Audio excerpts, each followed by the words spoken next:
kita ini sebenarnya lockdown ya. Terus udah gitu mendengar berita-berita di TV ini, aduh kepala saya pusing sekali. Itu membuat kita itu yang sehat itu menjadi paranoid. Begitu ketakutan yang menghadapi COVID-19 ini. Wabah COVID-19 ini menurut saya adalah satu virus yang sangat berbahaya buat manusia. Karena belum ada antivirus yang bisa menanggulangi COVID-19. Jadi obatnya belum ada. Jadi saya melihat ini penyebarannya sangat cepat sekali menyebar, karena kita melihat ini adalah satu bencana di seluruh dunia ya, bukan hanya di Indonesia aja, tapi di seluruh dunia. Kita sudah nggak bisa lari kemana lagi, kemanapun juga kita tidak bisa menyelamatkan diri kita, sangat sulit karena setiap negara sudah hampir semuanya itu terdampak COVID-19. Nah, Indonesia pun sudah masuk dan setiap daerah pun sudah terkena COVID-19, hampir merata di Indonesia ini. Jadi sekarang ini yang ada, kita harus menghadapi, bukan lari daripada kenyataan, tapi kita harus menghadapi COVID-19. Ya, walaupun berbahaya, sangat berbahaya, tapi mau tidak mau kita harus menghadapi COVID-19 ini. Terus khawatirnya Bapak terhadap wabah ini tuh gimana? Khawatirannya begini ya, kita sekarang ini anggaplah baru berperang. Ya, berperang, karena negara ini baru berperang. Ya, perang ini kita nggak tahu lawannya siapa. Kita nggak tahu lawan kita siapa. Kita berperang tapi kita nggak tahu lawan kita. Kalau misalnya kita tahu lawan kita, sudah jelas kita bisa mempersiapkan diri kita. Nah, ini sekarang ini kita berperang tidak tahu lawan kita. Dimana sekarang setiap ketemu orang, kita sudah paranoid. Ketemu siapapun juga kita paranoid. Dengan begitu banyak ketakutannya. Ya, begitu ketemu orang kita nggak tahu apakah dia sudah positif COVID-19 atau belum, kita nggak tahu.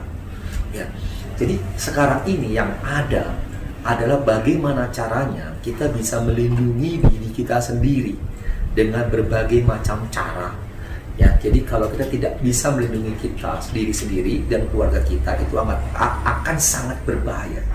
Karena kalau sampai kena COVID-19, yang jadi masalah ya adalah penyebarannya. Ini menyebar kepada yang paling menjadi beban pikiran paling berat adalah menyebar kepada orang dekat kita. Misalnya istri kita, anak-anak kita, ya, terus orang terdekat kita, dan siapa yang kita temui itu semua terinfeksi oleh COVID-19. Itu akan menjadi beban buat kita. Kitanya sendiri, saya sendiri misalnya ya, kena COVID-19, belum lagi nanti istri dan anak, itu bebannya tuh double, ya bahkan triple. Ini yang menjadi nantinya tekanan mental kepada diri kita sendiri. Bagaimana pertama menyembuhkan diri sendiri, ditambah istri kita, anak kita, keluarga kita, sahabat kita, teman kita, atau siapa yang kita temui, itu semua terinfeksi semua. Ini akan menjadi beban yang sangat berat buat kita. Untuk menyembuhkan diri sendiri sudah sangat sulit, apalagi menyembuhkan orang lain. Nah, yang kedua menjadi beban berikutnya adalah apa? Kalau sudah kena positif, ini masuk rumah sakit sekarang ini sudah sangat sulit. Ditolak kiri, tolak kanan, tolak kiri, tolak kanan. Ya, kalaupun juga nanti diprioritaskan dulu, lihat umur dulu lah, nanti yang tua baru diprioritaskan. Kalau belum ada gejala pun juga belum diterima. Paling nanti ujung-ujungnya disuruh adalah ya sudah isolasi mandiri di rumah. Nah, ini yang jadi masalah, isolasi mandiri di rumah itu siapa yang mau melayanin? Nah, kalau yang melayanin istri dan anak sangat udah berbahaya sekali. Jadi kita ini serba susah sekarang ini. Jadi mau tidak mau gimana caranya sekarang jangan sampai kita kena COVID-19. Kalau sudah kena, waduh, positif pun juga kita nggak tahu harus bagaimana. Positif kita harus pergi ke mana? Ke rumah sakit. Nah, terus sekarang tesnya juga lambat. Nah, sekarang selanjutnya pun juga pengobatannya bagaimana, kita juga tidak ngerti. Ya. Nah, sekarang isolasi mandiri itu kita aja sekarang udah sangat takut-takutan sekali kalau masuk ke rumah sakit isolasi. Ya, mendingan isolasi mandiri di rumah, itu lebih aman daripada masuk rumah sakit. Tapi kalau sudah terlalu parah, mau tidak mau kita sudah nyerah. Sudahlah, kita harus masuk ke rumah sakit isolasi mandiri. Di dalam itu 14 hari tidak perlu dikunjungi. ya.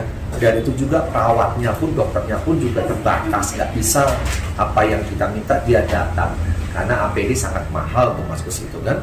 Jadi begitu banyak apa ya pemikiran yang negatif sehingga kita takut juga masuk ke isolasi di rumah sakit. Apalagi sekarang ini kalau karena kita ini sebenarnya lockdown ya. Terus udah gitu mendengar berita-berita di TV ini, aduh kepala saya pusing sekali. Karena apa? Beritanya itu mati di sini, mati di sini, mati di sini, mati di sini, mati di sini. Apalagi cara meninggalnya itu dikuburnya seperti kayak begitu. Itu membuat kita itu yang sehat itu menjadi paranoid. Begitu ketakutan yang menghadapi COVID-19 ini. Kalau sudah kita paranoid, ketakutan dengan berita-berita yang disiarkan ini, nantinya imun kita ini akan menurun. Jadi udahlah, kalau menurut saya mendengarkan berita itu yang positif. Misalnya orang yang sembuh, mereka menceritakan bagaimana cara sembuhnya, berapa lama, terus dia menceritakan di dalam itu isolasinya bagaimana, kalau isolasi mandiri dia sembuhnya bagaimana. Nah, hal seperti kayak begitulah seharusnya itu yang diberitakan, sehingga akhirnya semua rakyat Indonesia ini percaya diri untuk menghadapi COVID-19.